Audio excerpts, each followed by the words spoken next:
Hello and welcome to Big Num Numismatics. I just got back from the World's Fair of Money, so I'm going to do an overview as well as share some of my many purchases. We've got a full box, almost, of NGC Fatties, and almost full box of PCGS coins. And I'm going to be splitting these up into two videos, so make sure to tune in for the second one. Overall, the show was very awesome.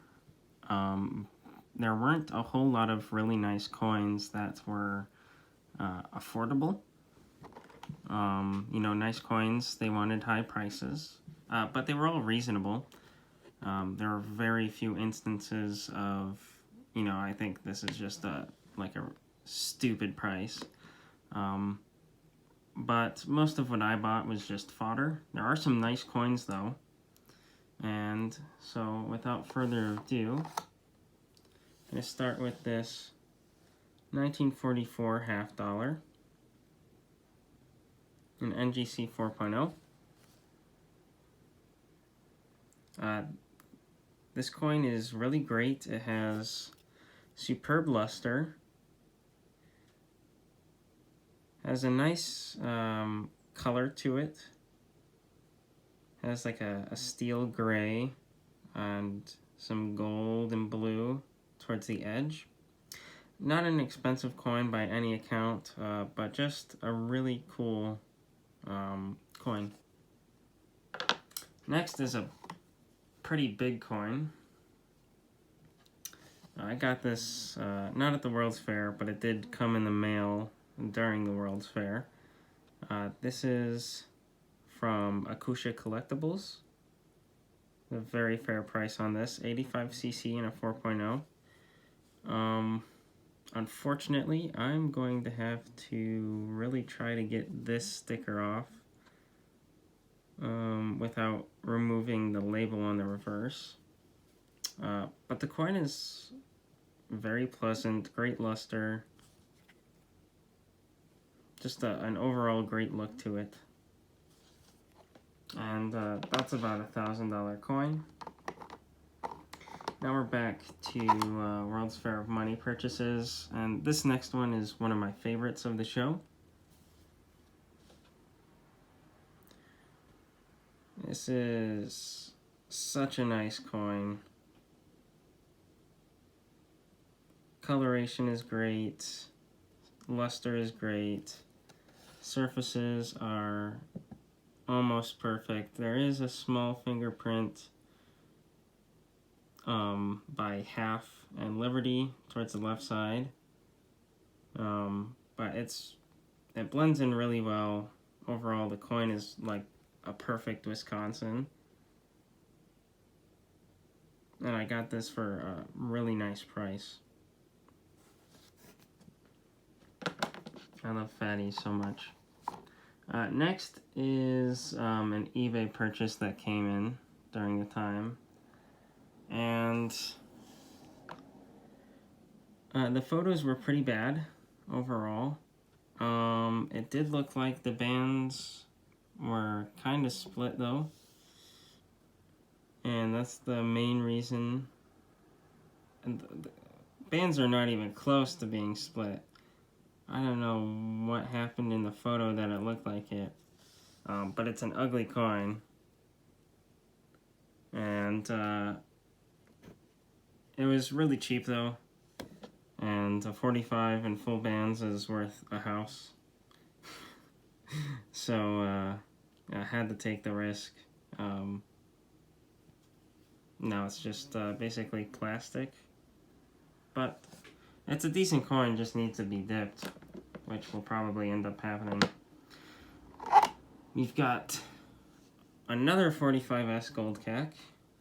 Got rid of one last week, and now we're here with a new one. Pretty similar overall. A little less color on the obverse. But reverse still has that golden Eye of Sauron type look. and it is a 3.0, which I love the look even more than the 4.0, and it's much earlier. These were made until 1989, so Rattler era, just with like a tenth of the coins graded in the same time frame. Finishing off the Mercury dimes with 3 really, well, this one isn't particularly great because of the toning on the obverse. However, it is extremely clean. Not a blemish of marks on there. And then the reverse, the bands aren't split particularly well. Kind of blended in the middle, and it is a 3.0, so it has that going for it. This is do you crack it out and hope to get the upgrade to make it worth it, or do you keep it in the popular slab? We have the opposite side of results on this one. Great look on the obverse, great strike, but the reverse has like a dull toning to it that's not quite attractive. And a 3.0 though.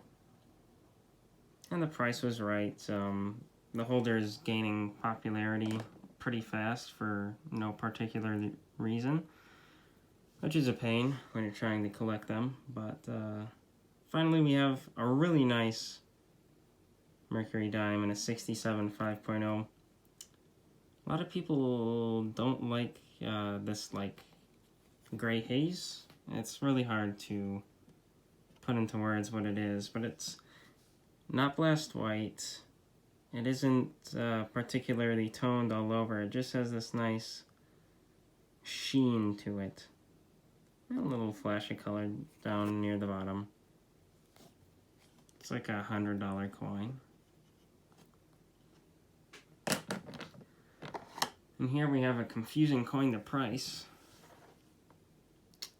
39S in an MS64. Coin is immaculate. Luster is decent, kind of drowned out by the toning, but about average.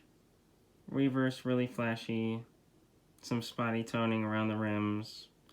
Overall, nothing too bad. The weird thing about this coin is between 64 and 66 there are like no price differences.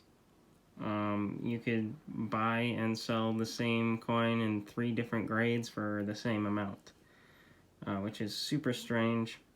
This is what I'm going to try at CAC, just because it is so clean, luster is great, and it's only in a 4.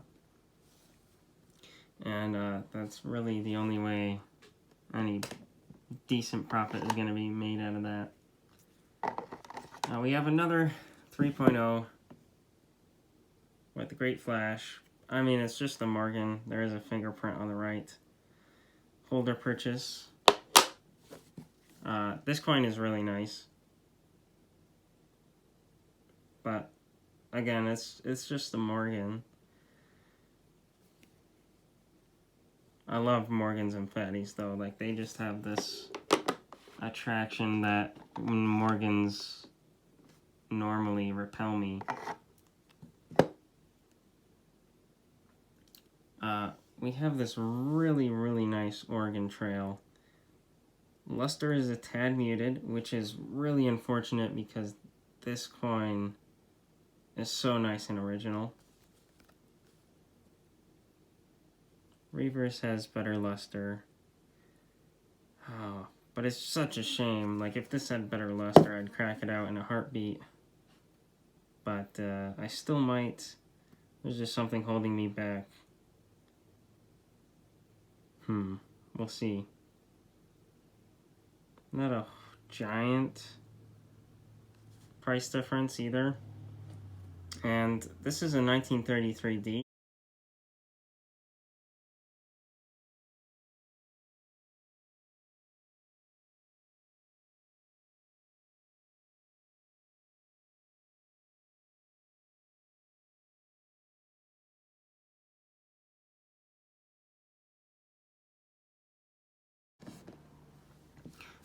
Next up is another just for the holder purchase. This is an NGC 8.0. This was used for 4 weeks between August and September in 2000. It's also called the Ocho. But the coin doesn't have any spots, which is very strange for a Proof Franklin in one of these holders. Particularly common to see them with some problems, PVC or white spots, milk spots, whatever you call them. But they're really rare. Haven't sold one in a while, so I'm not particularly sure how much I will get for this. Probably something around 50 or 60 bucks. But we'll see. We'll update in the next video if it sells. And then I also got some sample slabs.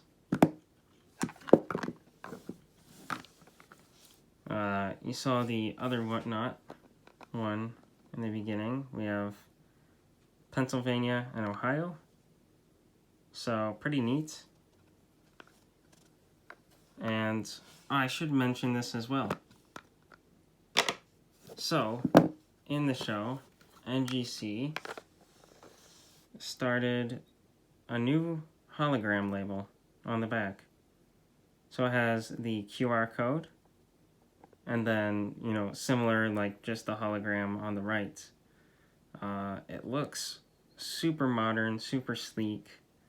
And the best thing about the QR codes versus the PCGS NFC chips is that you can't read them through a box, which is a huge problem with shipping and security on the PCGS coins.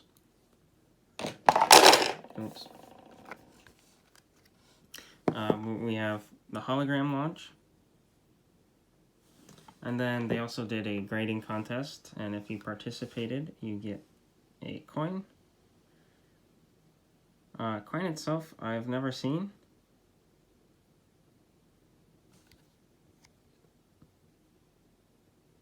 Djibouti, so it is an African nation. Decent coin. I don't know anything about the mint, but I would suspect, you know, a lot of lower third world countries or poor first world countries send out their coins to be minted by other mints.